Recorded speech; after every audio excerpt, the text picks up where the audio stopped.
Bom dia, pessoal. Espero que todos estejam bem. Vamos começar daqui a pouquinho a nossa atividade síncrona de hoje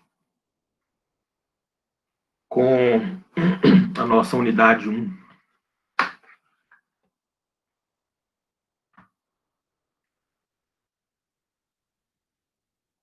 Vou projetar aqui a...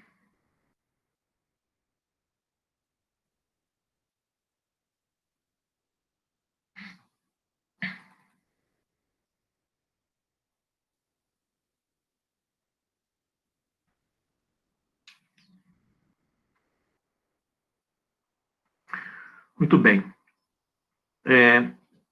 Todos me ouvem? Parece que sim, está tudo tranquilo. Com a conexão por enquanto, espero que mantenha. Mas nós vamos tratar hoje ainda da unidade 1, que é uma unidade, como eu disse antes, teórica. Eu tento trazer, sempre que possível, para a disciplina um conteúdo prático, um conteúdo de aplicação, porque eu entendo que o curso de Direito é um curso profissionalizante. Talvez nós tenhamos que pensar mais nessa perspectiva. O que nós pretendemos é a formação profissional de vocês. Mas essa disciplina, essa unidade, como eu já indiquei, ela tem uma carga teórica grande, né? Uma aplicação prática pequena, mas ainda assim eu tentarei trazer algum conteúdo de aplicação na medida do possível. Depois, nas próximas unidades, aí sim nós teremos uma aplicação mais direta dos conteúdos à prática. Muito bem, ontem nós fizemos uma análise histórica e da estrutura do direito do trabalho atualmente, e eu vou partir, na aula de hoje, do final da aula de ontem, e aí nós vamos partir, então, da reforma trabalhista. A reforma, ela altera não só regras, contratos, vivências, mas a reforma trabalhista, como foi muito relevante, ela impactou também a teoria do direito do trabalho. A partir de 2016, como eu disse ontem, nós temos um novo direito do capital, e não necessariamente um direito do trabalho tal qual nós vivenciávamos até 2016. E o que isso quer dizer? Isso quer dizer que as teorizações em torno da nossa disciplina também foram impactadas pela alteração normativa. Né? Se eu altero a essência normativa de uma disciplina, é natural que a teorização em torno dessa disciplina também fique impactada. E é isso que nós vamos ver hoje, numa análise teórica do direito do trabalho, como essa disciplina se estruturou ao longo dos anos e como é que ela se estrutura agora, a partir de 2016. Essa é uma análise a parte da análise que é pós-reforma trabalhista, ela é uma análise em construção, porque, como eu também disse, a própria reforma trabalhista está em processo. Consequentemente, a teorização em torno dela é também uma teorização em construção. Muito bem. Daqui a pouco vocês me lembrem, ao final da aula, de responder a pergunta sobre a prova, tá, gente? Porque eu ainda não tenho uma resposta pré-concebida, mas eu gostaria de discutir com vocês isso, como já foi perguntado aí anteriormente. Muito bem. Vamos começar pelos conceitos de direito do trabalho.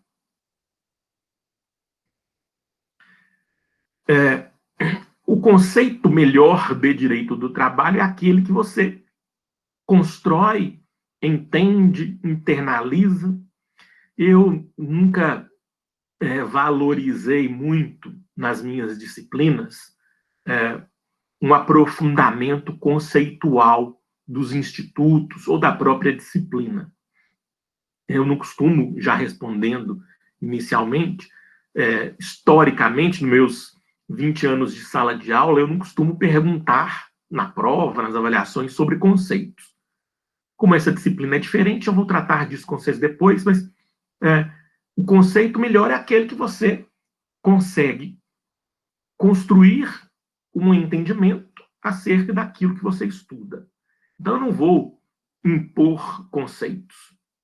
Eu vou propor possibilidades de construção conceitual aqui.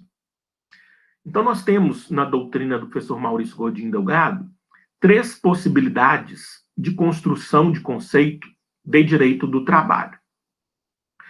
Nós temos, historicamente, um conceito de direito do trabalho subjetivista que aponta o caráter teleológico da disciplina como central ao conceito.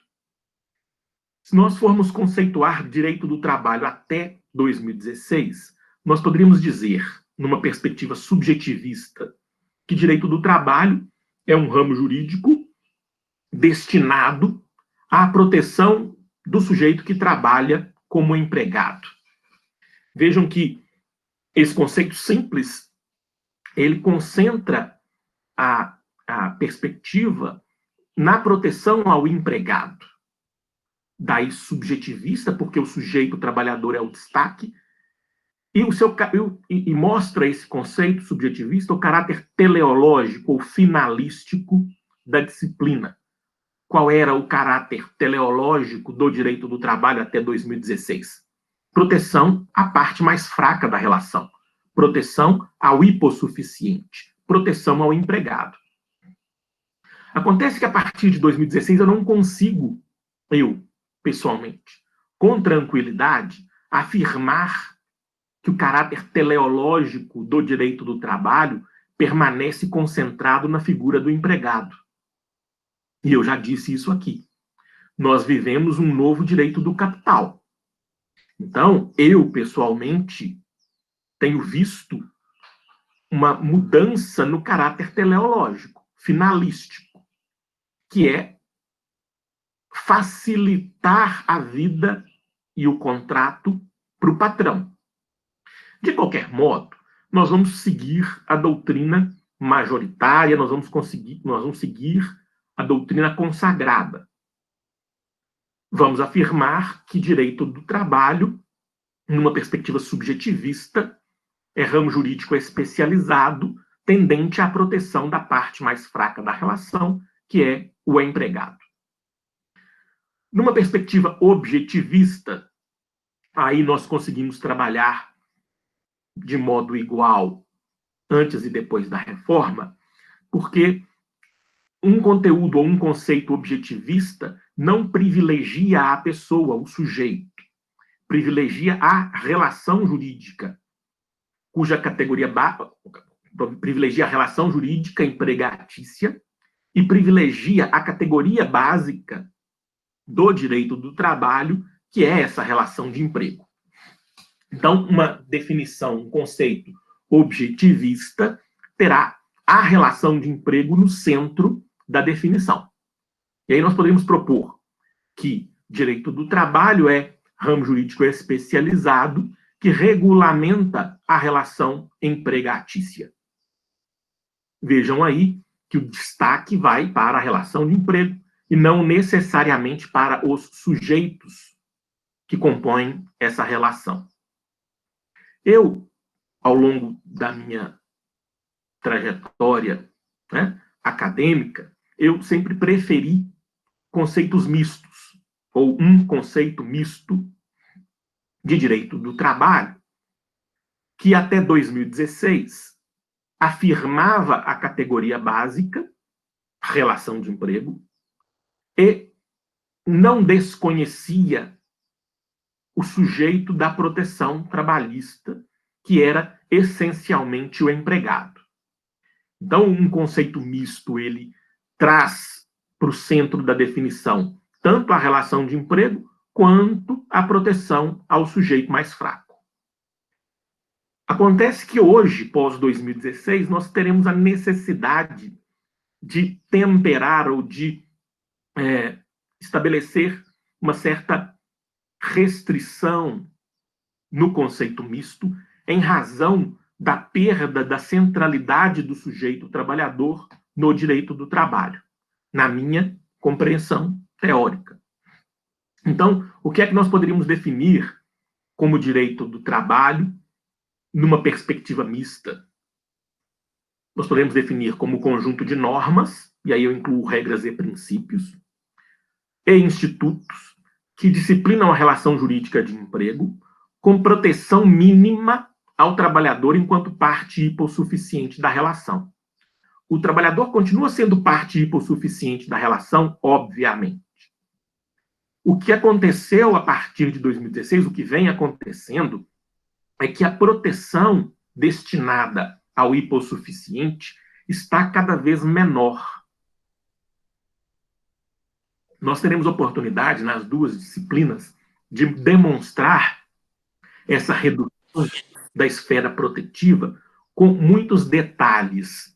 Então, vocês não precisam se ocupar disso por enquanto, porque nós vamos estudar detalhadamente esse decréscimo na proteção trabalhista. Muito bem. Quais são as características do direito do trabalho? Aqui também, preliminarmente, nós temos que destacar a crise do ramo jurídico especializado. Eu tinha uma compreensão até 2016 e tenho uma compreensão de características depois de 2016. Óbvio, se a reforma trabalhista mudou mais de 100 artigos da CLT, né, mais de 100 dispositivos normativos, a reforma descaracterizou o direito do trabalho tal qual conhecíamos até anteriormente. Então, nós temos que repensar até mesmo as suas características, como fizemos com os conceitos. Bom, trata-se, por enquanto, de um ramo jurídico especializado, apartado dos demais, ainda que com relações permanentes com os demais ramos do direito, mas se trata de um ramo jurídico próprio, com institutos, com princípios, com regras, com uma estrutura específica, cuja categoria básica é a relação de emprego. E eu já disse, quando da apresentação da disciplina, que o que eu espero de vocês nesse primeiro período letivo especial é que compreendam muito tranquilamente o que é a relação de emprego e, consequentemente, quais relações de trabalho não são caracterizadas como emprego. Se nós conseguirmos isso de modo muito claro ao final do PLE, nós teremos cumprido substancialmente a nossa tarefa. Bom, continua tendo o direito do trabalho dupla dimensão, uma individual e uma coletiva. Isso porque nós vamos separar a disciplina em dois grupos no âmbito do direito material. Direito individual do trabalho, direito coletivo do trabalho, conforme eu vou explicar daqui a pouquinho. O ponto de ruptura, ou melhor, o ponto de enfraquecimento das características pós-2016 se dá no caráter intervencionista do direito do trabalho. Nós vamos ver amanhã, no âmbito dos princípios, que até 2016 havia uma intervenção estatal no contrato muito maior do que a intervenção que nós temos hoje. A reforma de conteúdo neoliberal, ela sempre ataca o papel intervencionista do Estado nas relações entre os particulares. Então, para nós, aqui no direito do trabalho, esse é o cerne do neoliberalismo. Atacar a intervenção estatal, ao argumento falacioso, na minha compreensão, de que os sujeitos devem contratar livremente, ou o mais livremente possível.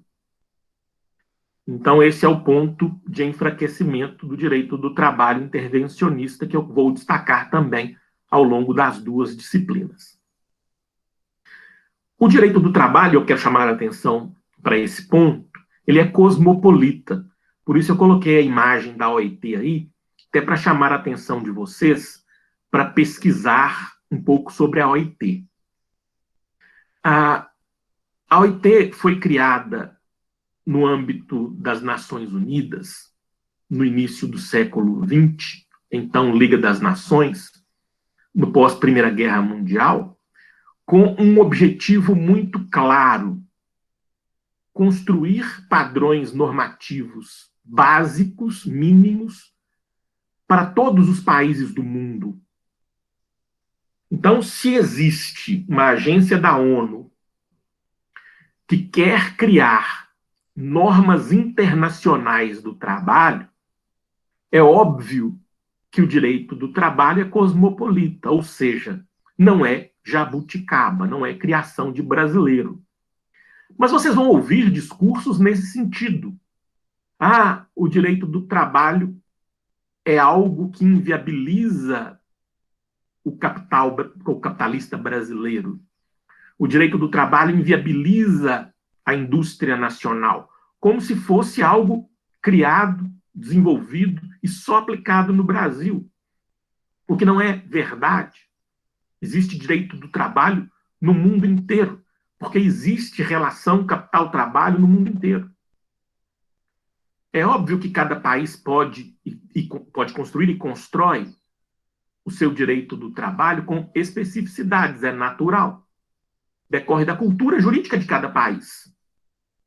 Acontece que não é especificidade de um ou outro Estado nacional. O direito do trabalho é cosmopolita. E aí eu convido vocês a um estudo a respeito da Organização Internacional do Trabalho e de suas normas. Vocês vão ver que há centenas de convenções internacionais e outros conteúdos internacionais de regulamentação do trabalho, porque o mundo civilizado percebeu que uma regulamentação mínima, padrão, faria bem para as relações capital-trabalho e faria bem também para a relação entre nações. E é por isso que existe direito do trabalho no mundo inteiro, tendendo a seguir um padrão único da OIT. Nós vamos ver que esse ramo jurídico tem uma diferença dos demais, que é a convivência entre normas autônomas e heterônomas.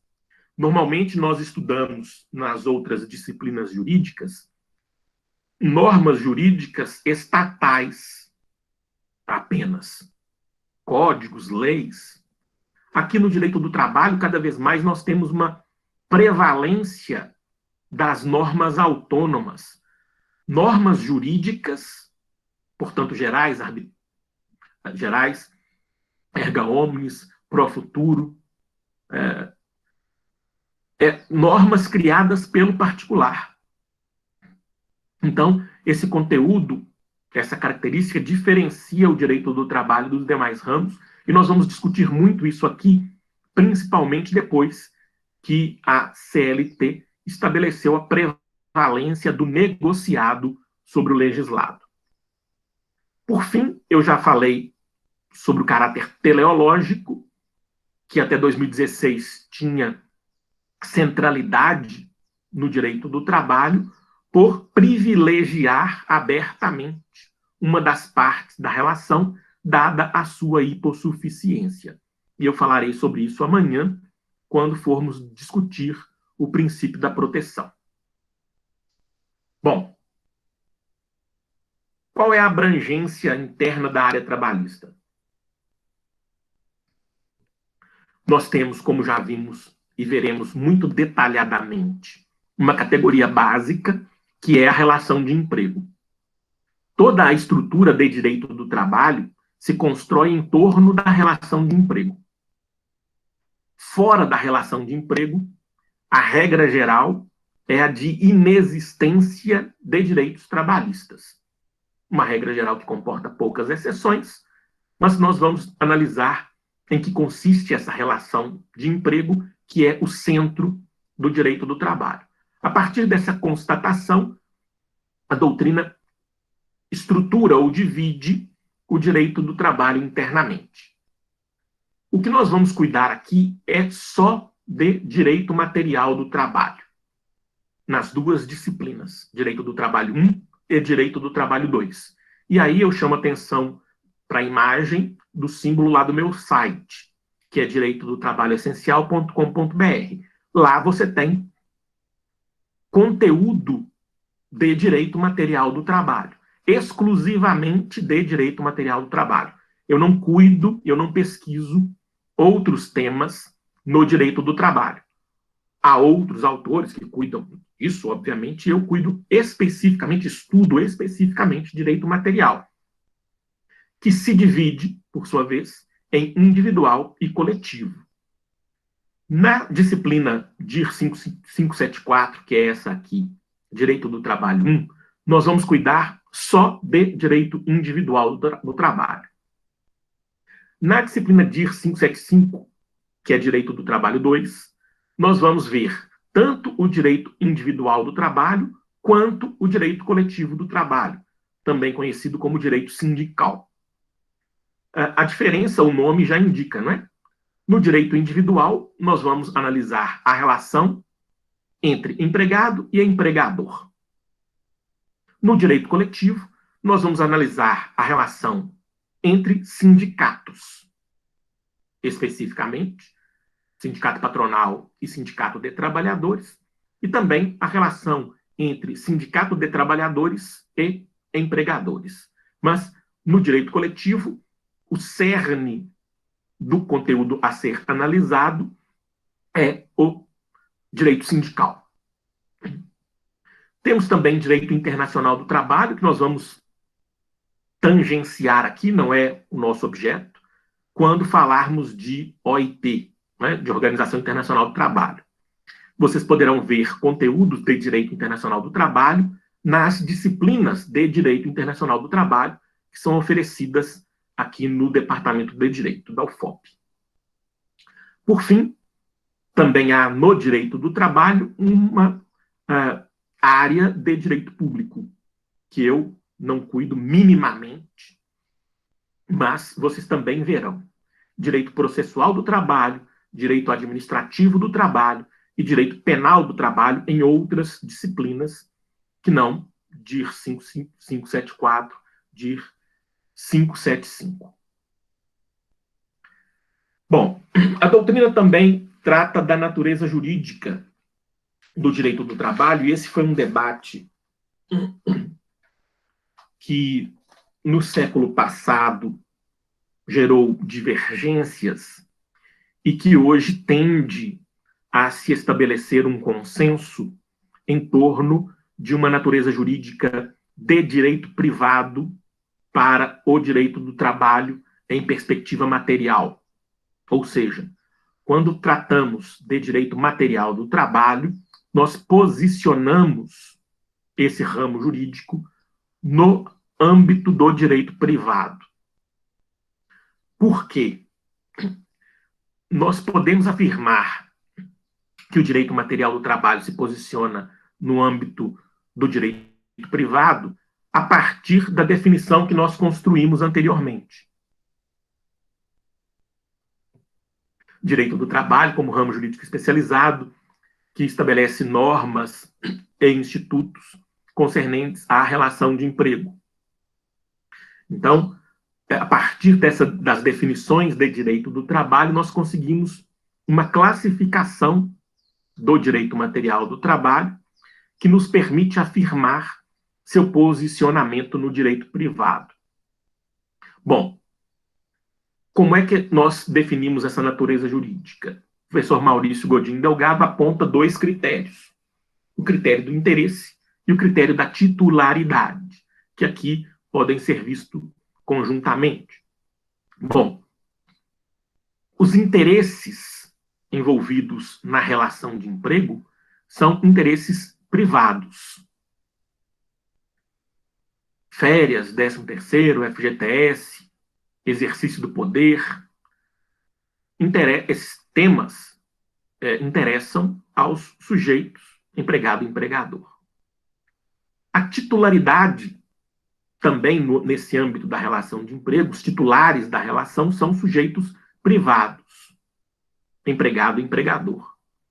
Mesmo quando, excepcionalmente, o Estado é empregador seletista, por força da Constituição, ele atua nos mesmos padrões do empregador privado, inclusive assinando carteira do empregado público. Mas isso nós vamos discutir adiante. Então, hoje há um consenso em torno da natureza jurídica de direito privado, do direito material do trabalho.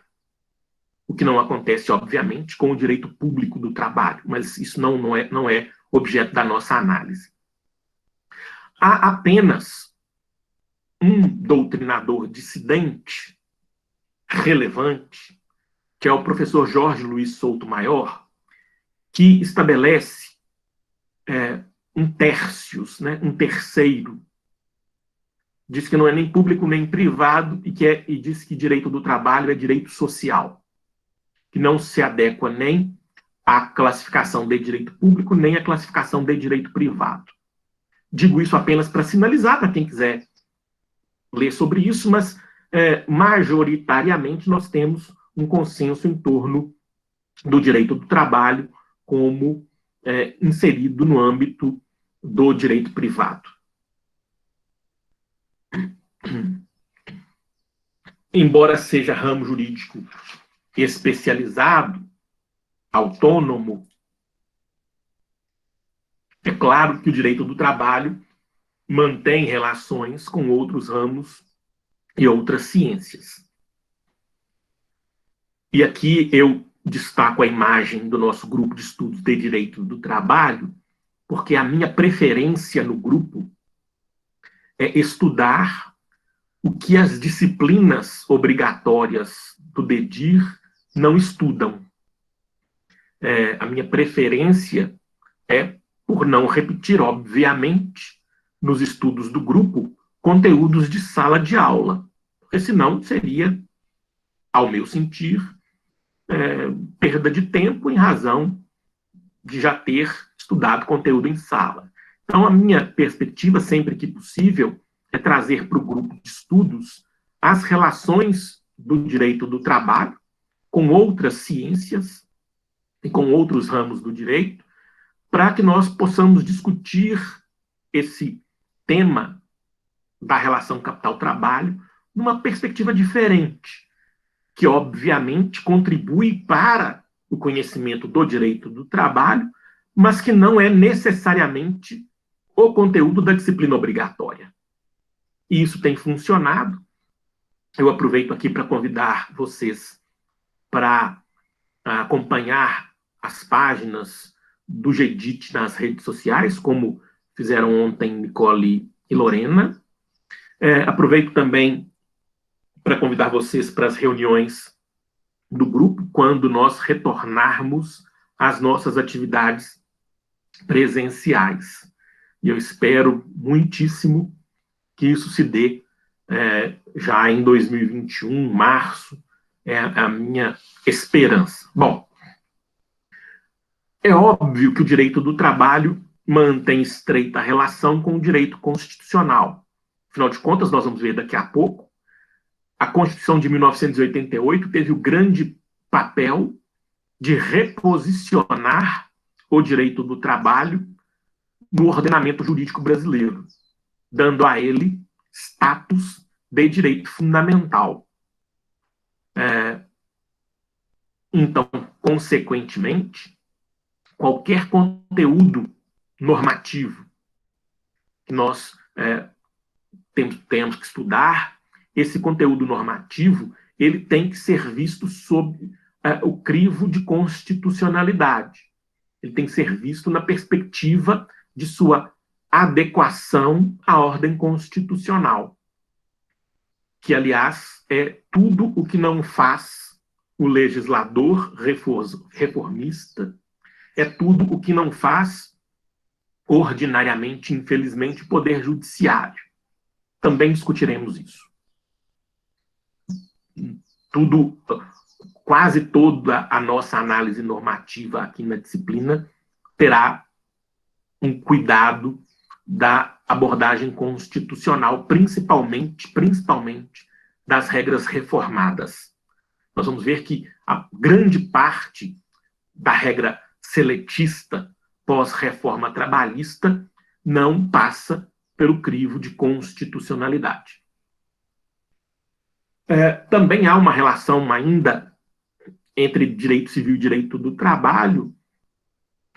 O direito do trabalho se afastou do direito civil, né, no início do século XX aqui no Brasil. Alguns políticos pretendem que o direito do trabalho volte para o âmbito do direito civil, sendo mais um dos contratos civis, né? Quando vocês estudam lá os contratos em espécie, para alguns políticos, o ideal é que o direito do trabalho seja inserido ali, ou melhor, né, nem haveria direito do trabalho, o melhor que a relação de emprego seja inserida ali.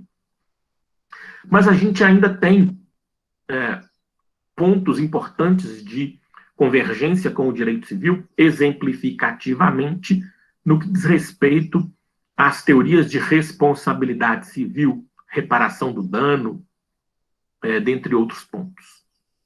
Também há uma relação com o direito administrativo, porque, em tese, na regra, cabe ao Estado brasileiro fiscalizar administrativamente, com poder de polícia administrativo, o cumprimento do direito, o cumprimento das regras.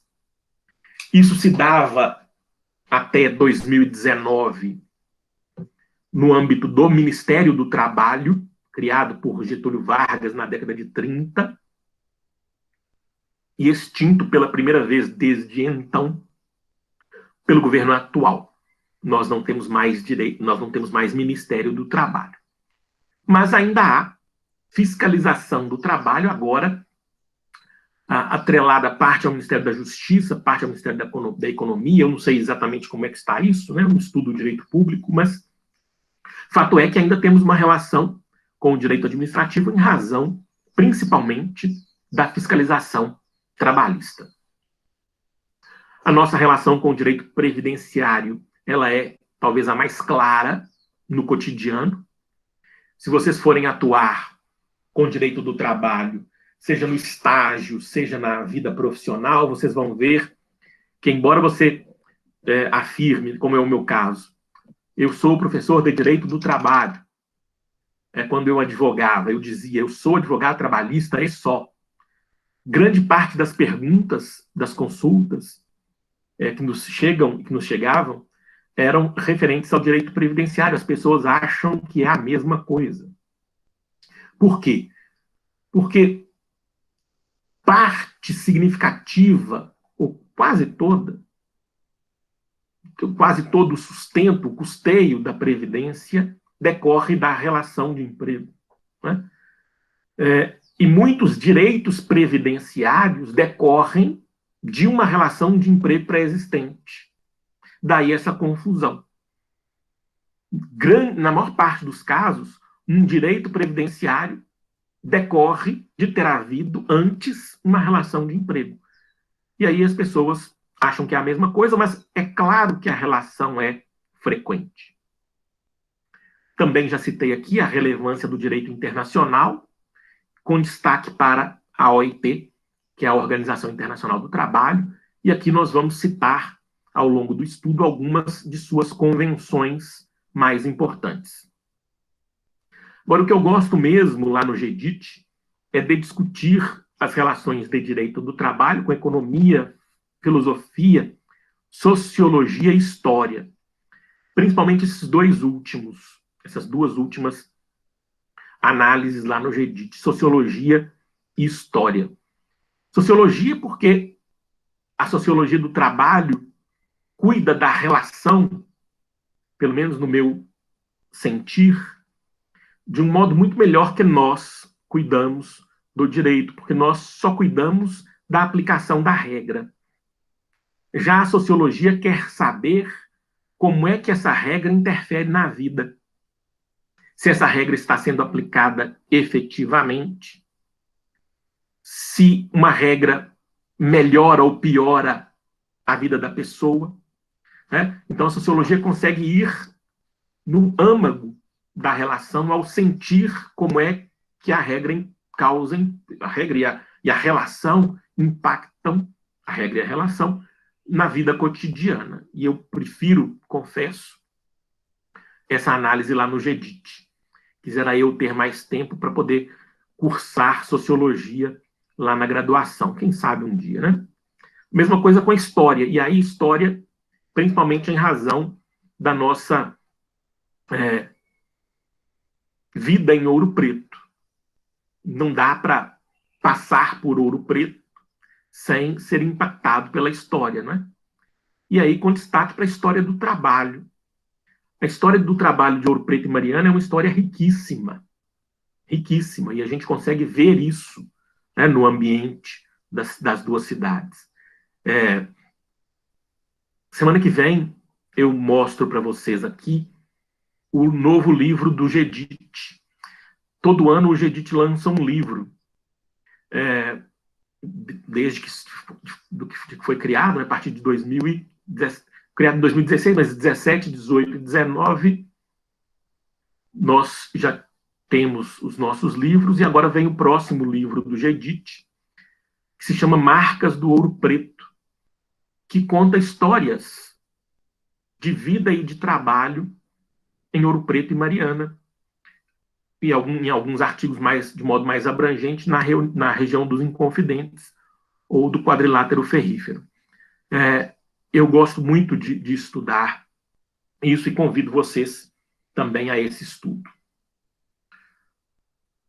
Passou rápido demais. Agora, com relação à análise das fontes, vocês já estão cansados de discutir, de estudar e de saber sobre fontes do direito.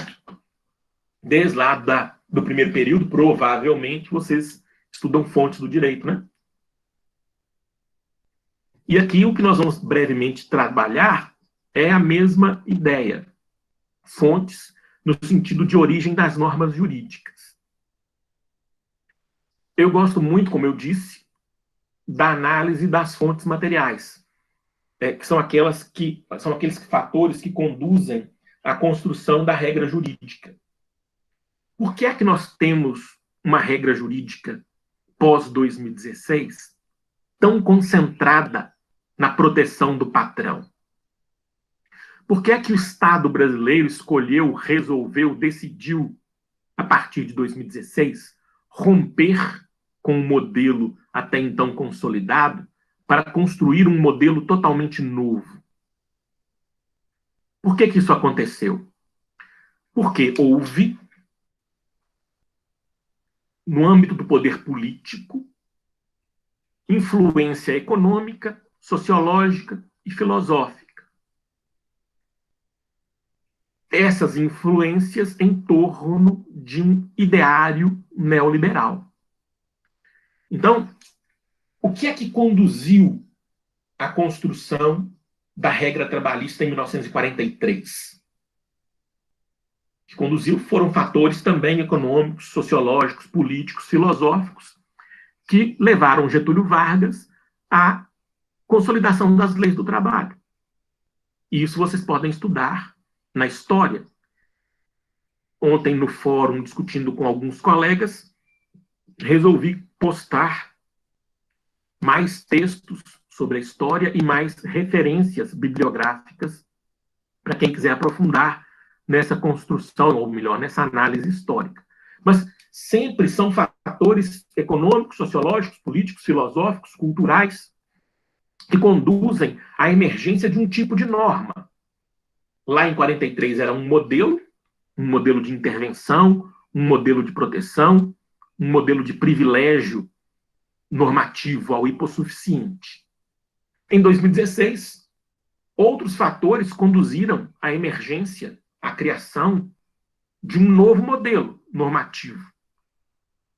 Também fatores econômicos, sociológicos, políticos, filosóficos, de cunho de caráter neoliberal. E aí eu destaco, e a imagem serve para isso, o papel da Confederação Nacional da Indústria. Foi a CNI que é um ente sindical. A CNI nada mais é do que um sindicato, né? Um sindicato de patrão. A CNI patrocinou e escreveu as regras da reforma trabalhista. Eu acompanhei muito de perto a tramitação. Nós, no GEDIT, tínhamos reunião semanal para discutir o projeto de lei. Nós acompanhávamos as notícias nos jornais diariamente. Fácil lembrar disso, porque é 2016, né? E nós conseguimos lá no GEDIT provar materialmente que a reforma trabalhista foi formulada pela CNI. Isso é um ilícito? Óbvio que não. Isso só mostra a preponderância do capital nesse momento histórico. Daí a minha tese de um direito do capital que suplanta o direito do trabalho nesse momento. Então, se a gente conhece as fontes materiais que fizeram emergir uma dada regra, nós conseguimos compreender por que é que a regra foi escrita desse jeito. No direito, a gente costuma estudar mais as fontes formais, né? São aqueles mecanismos de revelação da regra. E aí a diferença é que a fonte material, ela influencia um momento pré-jurídico, um momento legislativo. Já as fontes formais revelam a exteriorização da regra depois de passar da fase legislativa para o momento de sua implementação nos contratos ou fase jurídica. E aqui, para nós, a grande diferença em relação aos outros ramos do direito, que é a convivência entre fontes heterônomas e fontes autônomas. Até 2016 não havia hierarquia entre elas. O direito do trabalho não se constrói, historicamente, em torno de uma pirâmide normativa hierarquizada, né? Nós construíamos a aplicação do direito a partir de uma convivência harmônica, não hierarquizada, entre fontes heterônomas, ou seja, estatais, e aí Constituição e CLT como principais, e fontes autônomas, que são as normas jurídicas sindicais. Basicamente, acordo coletivo de trabalho e convenção coletiva de trabalho. Não se preocupem, porque nós vamos ver esses dois diplomas normativos autônomos com detalhes em momento oportuno. A doutrina ainda estabelece controvérsia em relação ao posicionamento de jurisprudência e de princípios no âmbito das fontes. Eu, particularmente, entendo que jurisprudência não é fonte do direito, pelo menos não é fonte formal, e entendo que princípio é fonte formal, na qualidade de norma jurídica. Entendo que jurisprudência pode ser, em alguns momentos, fonte material, mas que não é fonte formal por não exteriorizar regra jurídica, ao contrário dos princípios. Eu discordo do professor Maurício Godinho Delgado, por exemplo, que inverte essa análise e ele acaba dando um peso maior à jurisprudência no âmbito das fontes e um peso menor aos princípios no âmbito das fontes. Eu entendo o posicionamento doutrinário dele e respeito, obviamente, porque na prática, infelizmente, a jurisprudência é vista equivocadamente, e aí, com muitas aspas, por favor, como a principal norma de direito do trabalho. Muitas aspas. Porque jurisprudência não é norma. Geral, abstrata, erga omnes pro futuro. Só que o que aconteceu com a jurisprudência do TST? Ela ganhou um caráter prevalente de imperatividade, de abstração, de generalidade, de obrigatoriedade. Nós vamos ver aqui também, nas duas disciplinas, que se uma matéria está sumulada no TST, essa súmula vai ser aplicada pelo julgador como se fosse regra, e o que é pior, como se fosse uma regra acima da Constituição. Infelizmente, há uma cultura jurisprudencial trabalhista, equivocada ao meu sentir, com devido respeito, que faz com que as súmulas do TST se posicionem na prática processual acima da Constituição. E aqui eu já dou uma dica profissional para quem vai fazer concurso público daqui a pouco ou agora mesmo, né? Agora não, porque esse governo não é de concursos, né? Ou esses governos não são de concursos, tanto de Minas quanto do Brasil. Mas há outros que são. Então, quem for fazer concurso para a área trabalhista, na hora que for fazer o calendário de estudos, deve reservar 90% do tempo de estudos para as súmulas e orientações jurisprudenciais do TST. Mais ou menos uns 500 verbetes. Deve reservar uns 8% do tempo, ou, sei lá, uns poucos por cento do tempo para CLT e uma parte pequenininha para a Constituição, porque as questões das provas são distribuídas dessa forma.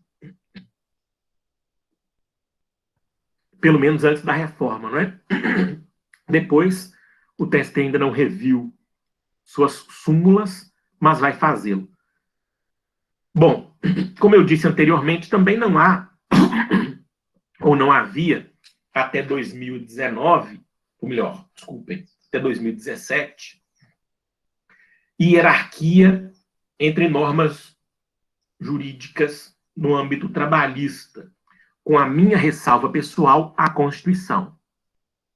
Acontece que agora a reforma disse, e nós vamos ver com detalhes, que há uma hierarquia decorrente da prevalência do negociado sobre o legislado.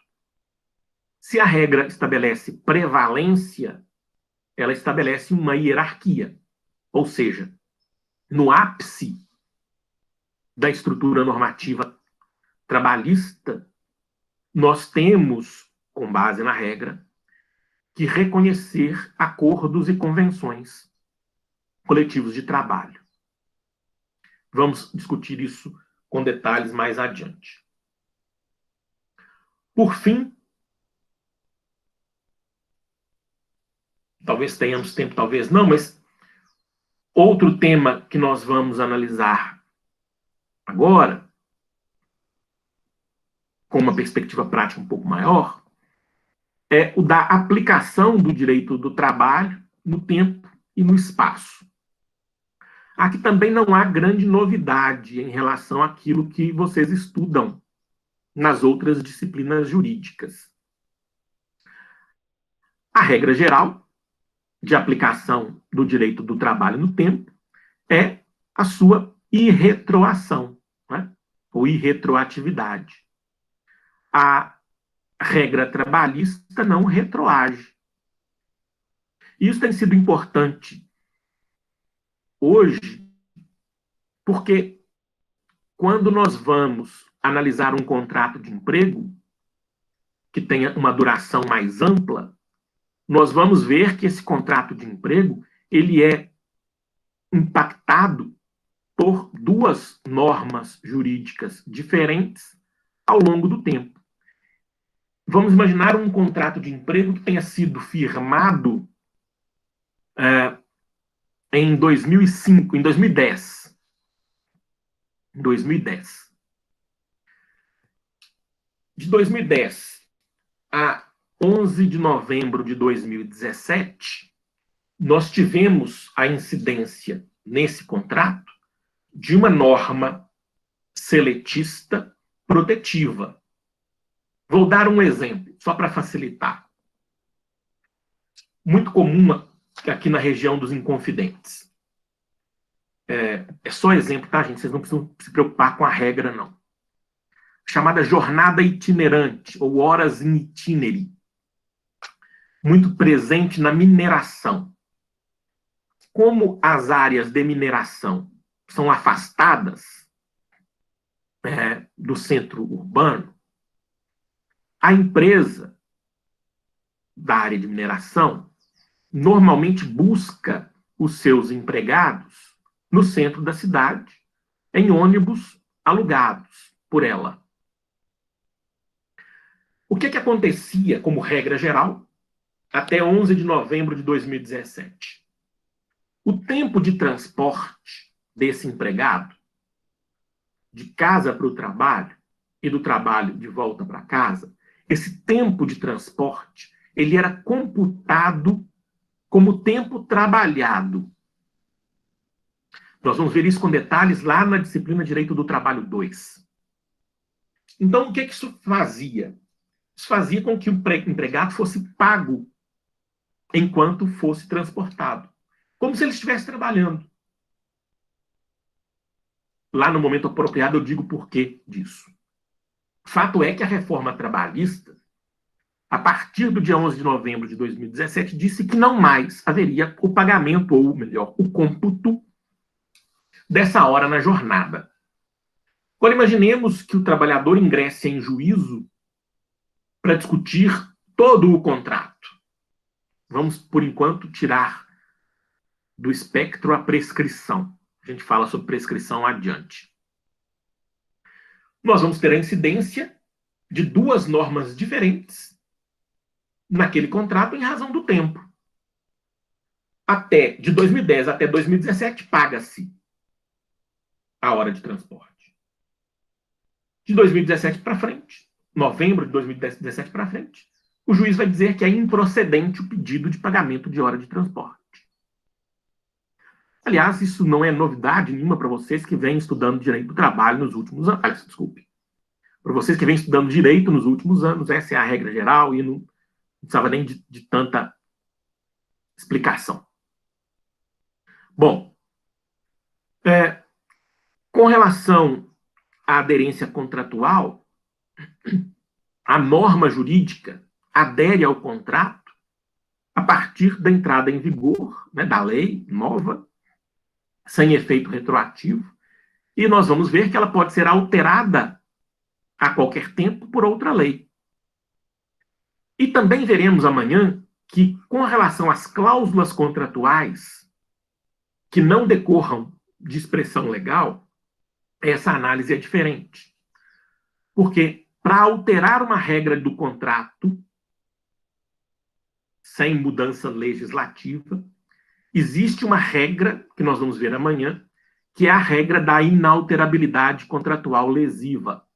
Ou seja, para mudar um contrato em curso, ressalvadas as hipóteses de mudança da lei, o empregador não pode fazê-lo para piorar o contrato. Amanhã a gente vê isso em detalhes.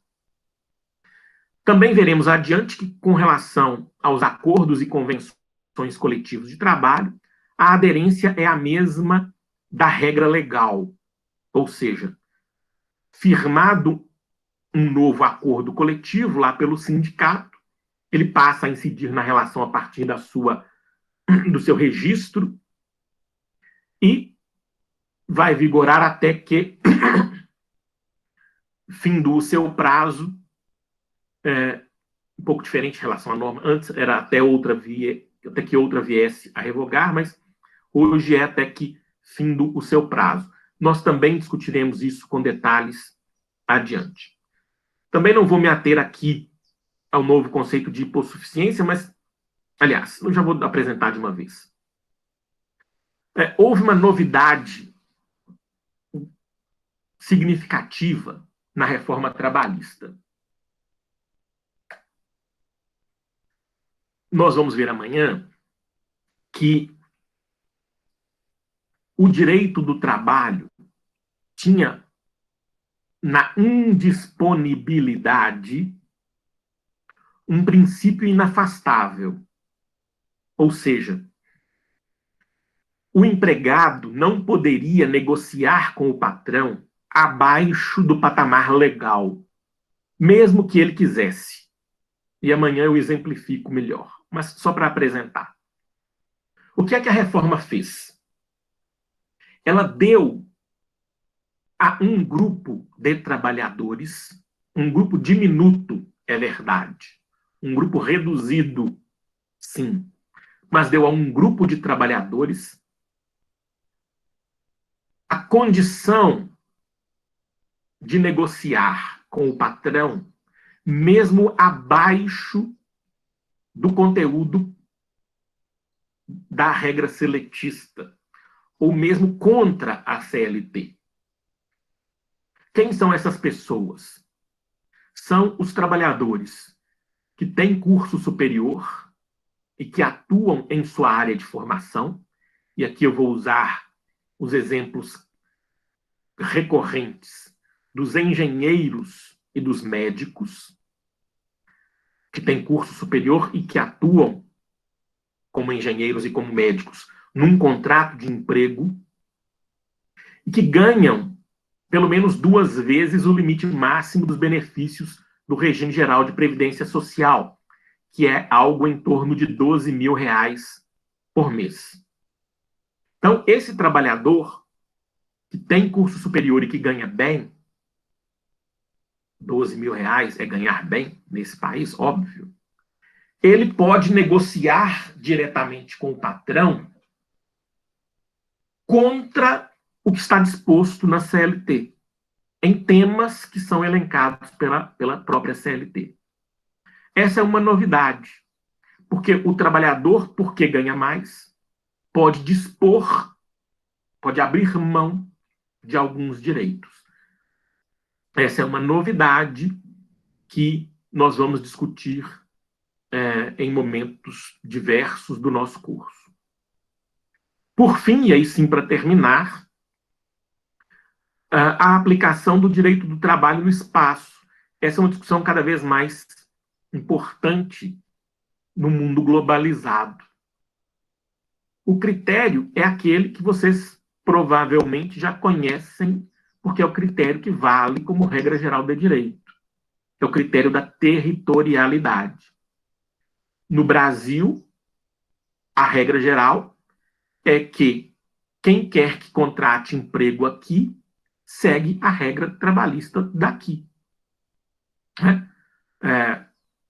É uma regra simples que vocês vão desenvolver mais amplamente lá nas disciplinas de direito internacional, mas aqui fica uma referência inicial.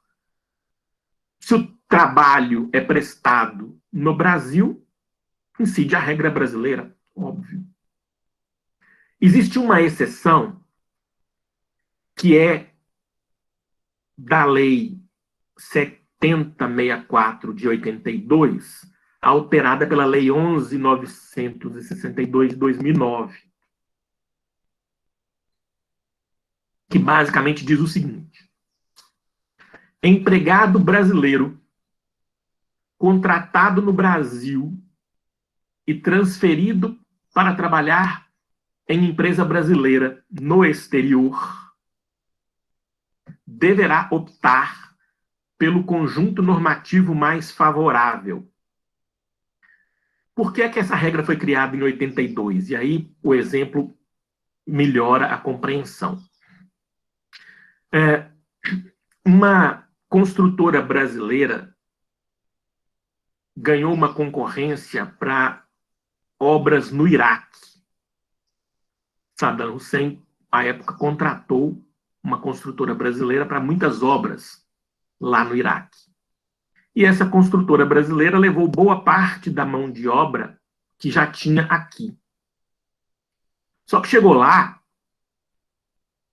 a lei trabalhista iraquiana era muito menor do que a estrutura normativa brasileira. E aí houve a aplicação do critério da territorialidade. Falei, olha, senhor trabalhador brasileiro. O problema é seu e do Saddam Hussein e da construtora. Vai aplicar a lei do trabalho de onde você trabalhou. Mas aí o Congresso Nacional achou por bem excepcionar. Olha, se for trabalhador brasileiro, contratado no Brasil, transferido para o exterior, vai haver a aplicação da norma mais favorável. Então, por exemplo, no Iraque, houve, a partir daí, de 82, a aplicação da lei brasileira, mesmo para aqueles trabalhadores da construtora lá no Iraque. Se ele fosse trabalhar na França, o contrário. Provavelmente, dependendo do momento histórico, a aplicação da lei francesa, ou da lei italiana, ou da lei alemã. Né? Então, hoje, existe a regra, que continua sendo da territorialidade, mas existe a exceção do trabalhador brasileiro, contratado no Brasil, transferido para o exterior. Pois bem, como eu disse, e vou sempre repetir, o PLE, período letivo especial, e aí já encerrei a explicação, ele tem um caráter de aulas expositivas pelo professor de conteúdo panorâmico. Por isso eu brevemente trouxe para vocês aqui muitos conteúdos. Qual é a responsabilidade de vocês no âmbito da autonomia acadêmica? Buscar o aprofundamento daquilo que nós aqui discutimos. Como é que vocês vão fazer isso? Vão fazer isso no ambiente virtual de aprendizagem na plataforma Moodle. E aí eu espero vocês lá, né? Como sempre, espero vocês lá para que nós possamos aprofundar os debates. Com relação à prova, alguém perguntou no início da aula, porque quando nós estávamos em aula presencial, eu dizia que o conteúdo histórico não seria objeto de cobrança em prova, porque eu não cobrava teoria em prova. Só que aqui a coisa é diferente, porque as nossas duas primeiras provas são provas de múltipla escolha, são questões objetivas. E aí é possível, sim, trabalhar questões teóricas numa prova objetiva. Eu já até fazia isso na segunda prova, nas atividades presenciais. Mas então, respondendo objetivamente, como se trata de uma avaliação objetiva, as duas primeiras são avaliações objetivas, provas de múltipla escolha, com consulta amplíssima, todo o conteúdo da disciplina poderá ser objeto de avaliação. Todo o conteúdo da disciplina poderá ser objeto de avaliação em questões fechadas. Nas duas provas abertas, não. Porque serão casos concretos. E eu não vou perguntar casos concretos em perspectiva histórica. Certo aí, gente? Alguma dúvida, alguma consideração, alguma pergunta, alguma notícia, alguma participação? Bom, então eu espero vocês hoje, de terça a sexta, como combinamos, na plataforma Moodle. Vou aguardar que você... com relação à gravação, tá, gente? Já gravamos todas as nossas aulas síncronas. Eu só estou descobrindo a melhor não, né? Descobrindo a forma correta, tecnicamente, de divulgar esses conteúdos para vocês.